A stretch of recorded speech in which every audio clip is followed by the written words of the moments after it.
औज़ुबिल्लाहि मिनश्शैतानिर्रजीम बिस्मिल्लाहिर्रहमानिर्रहीम।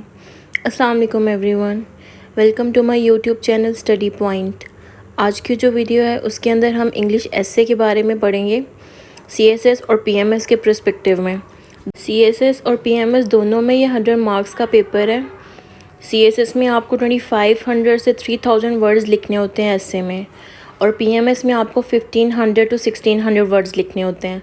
सीएसएस में आपके पास क्वेश्चन पेपर में 10 एसेज आते हैं जिसके अंदर से आपको एक अटैम्प्ट करना होता है, और पीएमएस में आपके पास 6 एसेज आते हैं जिसके अंदर से आपको एक अटैम्प्ट करना होता है।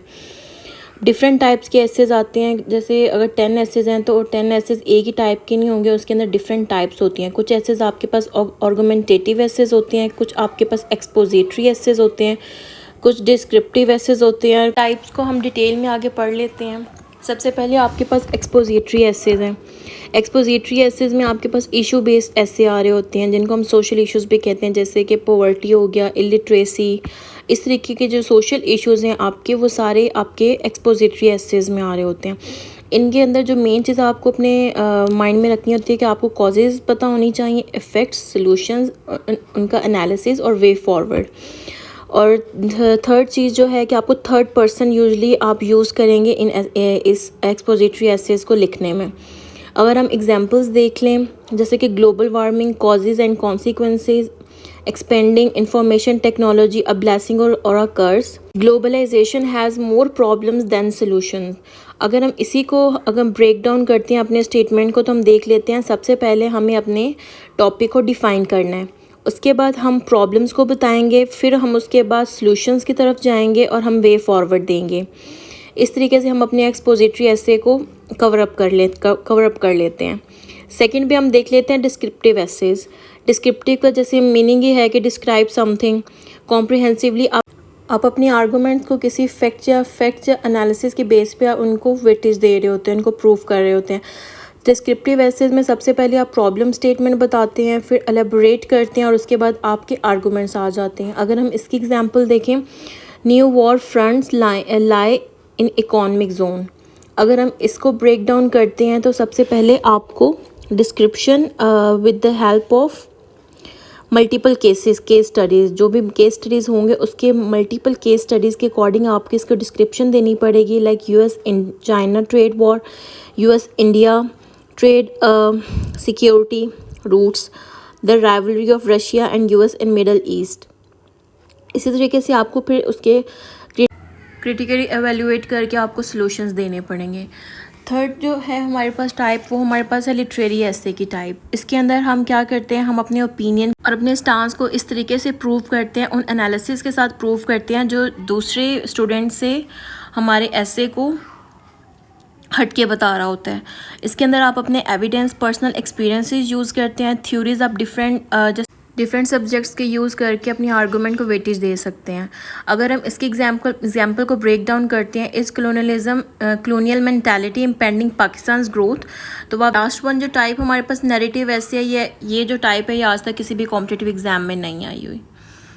3 most important ingredients for writing essay. सबसे पहले हमारे पास है ग्रामर, जो हम कहते हैं ग्रामेटिकल स्किल्स। फिर हमारे पास आता है कोहेरेंस, के कनेक्शन, आपके आइडियाज़ के बीच में कनेक्टिविटी होनी चाहिए। फिर आपके पास आ जाता है रेलिवेंसी। सबसे पहले हम देख लेते हैं पैराग्राफ राइटिंग कैसे करते हैं, क्योंकि आपका पूरा एसे जो है वो पैराग्राफ के चंक्स होते हैं उसके अंदर, तो हमें सबसे पहले यही आइडिया लेना चाहिए कि इन पैराग्राफ्स को लिखते कैसे हैं।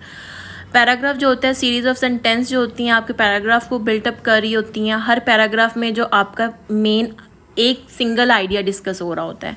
स्ट्रक्चर क्या है पैराग्राफ लिखने का, सबसे पहले आपके पास टॉपिक सेंटेंस आता है, जो भी आइडिया आप डिस्कस कर रहे हैं वो टॉपिक सेंटेंस होता है। उसके बाद आप अपने टॉपिक सेंटेंस को दो लाइंस में मैक्सिमम आप उसको एक्सप्लेन करते हैं, एक्सटेंशन ऑफ टॉपिक सेंटेंस जिसको हम कहते हैं। फिर उसके बाद आप एक्सप्लेनेशन देते हैं अपने उस टॉपिक सेंटेंस के, उसके बाद आप 4 to 5 लाइन्स लिखते हैं।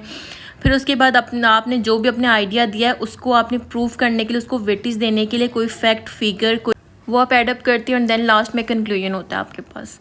अब इसी तरीके से पैराग्राफ राइटिंग की स्ट्रक्चर हमने देख लिया। अब एसे का स्ट्रक्चर, कंप्लीट एसे का स्ट्रक्चर क्या है हमारे पास। सबसे पहले आपके पास थीसिस स्टेटमेंट आती है, उसके बाद आउटलाइन आती है, इंट्रोडक्शन आता है। इंट्रोडक्शन जो है आपके पास 10 to 15% ऑफ योर एसे होता है। बॉडी ऑफ ऐसे आती है 80% ऑफ योर ऐसे, कंक्लूजन आपके पास 5 to 10% ऑफ योर ऐसे होता है। ये कंप्लीट ऐसे स्ट्रक्चर ऐसे को फॉलोअप करके आप अपना ऐसे बिल्डअप कर सकते हैं। थीसिस स्टेटमेंट के बारे में पढ़ लेते हैं। आपका सेंट्रल पॉइंट होता है आपके पूरे ऐसे का। थीसिस स्टेटमेंट जो है एग्जामिनर ज़रूर चेक करता है थीसिस स्टेटमेंट, इसलिए आपकी थीसिस स्टेटमेंट स्ट्रॉन्ग होनी चाहिए। थीसिस स्टेटमेंट 3 जगह पे आते हैं, इंट्रोडक्शन के एंड पे, स्टार्ट ऑफ इंट्रोडक्शन और स्टार्ट ऑफ आउटलाइन। अब हम देख लेते हैं इंपॉर्टेंट क्यों ऐसे के लिए outline, why outline is important. आपके ऐसे का शॉर्ट प्लान जो होता है वो आउटलाइन होती है। आउटलाइन पे एग्जामिनर आपको पास और फेल कर देता है। अगर आपकी आउटलाइन स्ट्रॉन्ग होगी, अच्छी होगी, तो वहाँ पे वो आपके फर्दर ऐसे पे जाएगा पढ़ने के लिए, कंप्लीट बॉडी पे जाएगा। अदरवाइज़ वो वहाँ पे डिसाइड कर देगा कि मुझे आगे जाना है या नहीं जाना। आउटलाइन के बाद मेन चीज़ जो आपकी होती है वो आपका इंट्रोडक्शन होता है। इंट्रोडक्शन जो है आपका रोड मैप होता है आपके पूरे ऐसे का। इसके अंदर जो मेन चीज़ें आपने अपनी हाईलाइट करनी है, आपने टॉपिक को अनफोल्ड करना है, थीसिस स्टेटमेंट अपनी बतानी है। आउटलाइन में आप अपने पूरे ऐसे को हाईलाइट करेंगे, उन कंक्लूजन बताना है। बॉडी ऐसे में आ जाते हैं। बॉडी ऐसे में आपके डिफरेंट पैराग्राफ्स होंगे।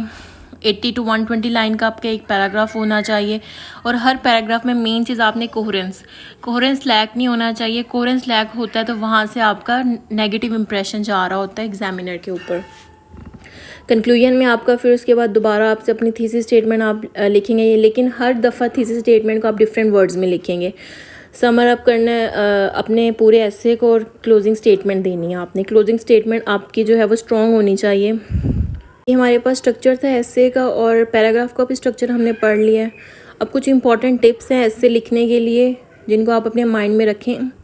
सबसे पहले आपने अपने टाइम को प्रॉपरली मैनेज करना है। आपने इस तरीके से अपनी आउटलाइन को बिल्डअप करना है, डिज़ाइन इस तरीके से करना है कि आपके पूरे टाइम के अंदर वो आपकी आउटलाइन कवर अप होनी चाहिए।